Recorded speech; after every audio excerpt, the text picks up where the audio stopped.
Dans la mythologie grecque, tout commence avec le chaos, un vide sans forme, sans vie. De ce néant sont nées les premières puissances divines, Gaïa, la terre, et Urano, le ciel. Ensemble, ils donnèrent naissance aux titans, aux cyclopes et à d'autres créatures puissantes. Mais Urano craignait la force de ses propres enfants et les enferma dans les profondeurs de la terre. Gaïa, révoltée de voir ses enfants prisonniers, demanda à son fils Crono d'agir. Armé d'une faucille, Crono attaqua son père et prit sa place en maître du monde. Devenu souverain, Crono fit régner sa loi. Mais, comme son père, il redoutait une prophétie, l'un de ses enfants le détrônerait. Alors, à chaque naissance, il avalait ses propres fils et filles. L'espoir semblait perdu.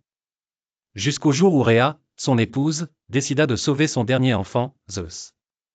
Elle cacha le nouveau-né et trompa Crono en lui donnant une pierre enroulée dans un linge. Zeus grandit en secret, puis revint défier son père.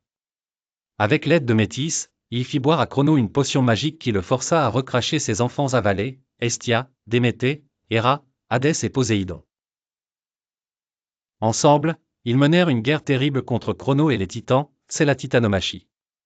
Après une lutte acharnée, les dieux de l'Olympe remportèrent la victoire.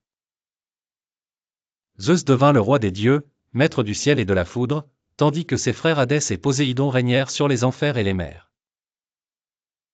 Ainsi s'ouvrit l'ère des dieux de l'Olympe, une ère faite de récits, de passions et de légendes qui traversent encore les siècles. La mythologie grecque n'est pas seulement une suite de récits anciens. C'est une manière pour les Grecs d'expliquer le monde, de comprendre la lutte entre l'ordre et le chaos, la peur et le courage, la force et la ruse.